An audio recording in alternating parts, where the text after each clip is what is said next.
Betrayed by love. Duke abandoned Jessica while she was pregnant for him and traveled to the United Kingdom.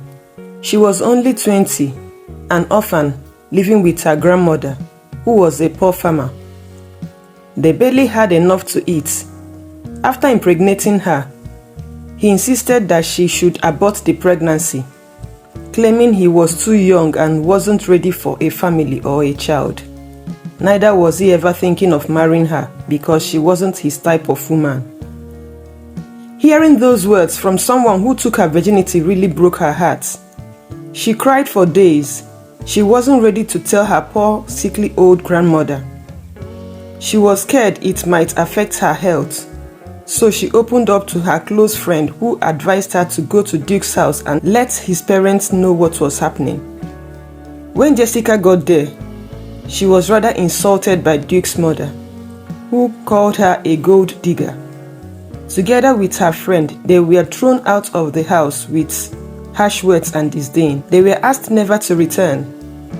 Duke sent some money to her bank account later with a cruel message asking her to abort the child, or she would be the one to suffer alone for it. Jessica tried begging him, but he ignored her calls until he blocked her from reaching him online and also deactivated his social media accounts. That was the last time she heard of him. She tried reaching him and going to their house again and again, but still couldn't get to him until she heard that his mother sent him to the UK. The callousness of it all was too much for Jessica to bear.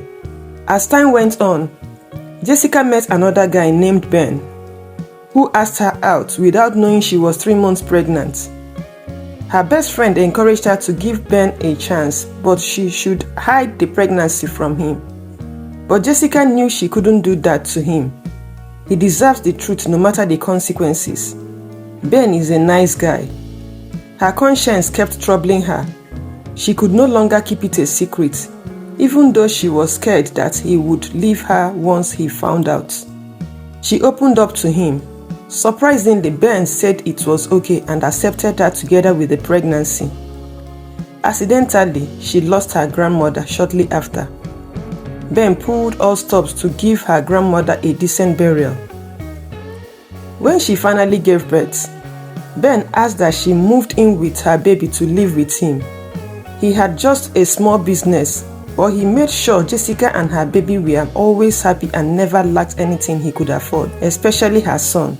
They both had a strong bond. He loved him so dearly, just as if he was his own. For the first time in Jessica's life, she felt like she had someone who truly loved her. Duke never contacted her nor bothered to find out how Jessica and his child were doing. After some years, she was shocked to see his message on Facebook, apologizing for abandoning them. Jessica ignored him for over 2 months, but later realized she still had a soft spot for him, and she gave in. Duke was her first love. He was the one who deflowered her and was still the biological father of her son. Any lady in her shoes would have done the same to connect her son with the biological father. He preached love to her, and she was convinced he had changed. He asked her to make a new birth certificate of their son, who was bearing her father's name and replaced with his. He said he wanted to make documents so that they could later join him abroad. Jessica did exactly as he said, but she hid it from Ben because she didn't know how to tell him. Ben leaves his house early for his business and is always busy at his business place, so it was easy for her to freely communicate with Duke. He later sent some money to fix their passports because he would be coming in a few months' time to complete the necessary documents so he could travel back to the UK with them. She felt pity for Ben, who had no clue what was going on, but still felt that when Duke returns, he would settle Ben financially. At least that would reduce her guilt, she thought. She continued communicating with Duke for about a year until he came back. He lodged in a hotel in town and asked her to come over with their son. Jessica didn't know how to explain everything that was happening to Ben, but she was excited and had prepared for a day like that already. But in the confusion of emotion and the pressure of Duke's promises, she rationalized it. She thought maybe, just maybe, she could fix everything. Despite everything Ben had done for her, despite all the love and sacrifices he had given, Jessica couldn't shake the pull of Duke, the man who had once broken her heart. She left behind a letter telling Ben everything and apologized, hoping he would forgive her. He also made him understand that they would settle him for everything that he had done for them. So she felt some form of relief before she left. Jessica moved into the hotel with Duke. He was excited to see them. During that period, Duke was showering Jessica with lots of gifts and care in apology for the pain he caused her and to make up for the lost time. Jessica was thrilled. Then he asked her to give him the passport so he could submit them, which she did. For the period she stayed with Duke in the hotel, Ben was trying to reach her on phone. She ignored Ben's calls, avoiding the inevitable confrontations.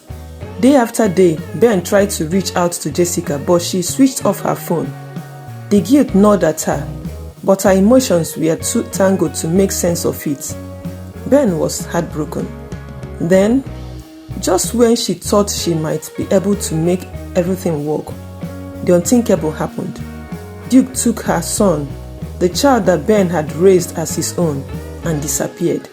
For days, she was left at the hotel. Duke's line was unreachable. She wondered where he had gone. When she finally found out that he had traveled back with their son to the UK, as Duke sent her pictures of their son, saying she shouldn't worry about his safety because he was with him, and he's very much okay, Jessica's world shattered. He apologized. He only wanted his child, and it was the only way he thought he could get him. That's just how Duke took her 3-year-old son away from her and left for the UK. It's been over a month now. Jessica has been staying with her friend because she doesn't even know if Ben will take her back. And she realized how foolish and gullible she was. The worst part is that Jessica is about 5 weeks pregnant with Duke's child again. Wahala don't pile rapper. Even Duke played himself too. Will he come back again for his second child? Let's watch out and see in the next chapter.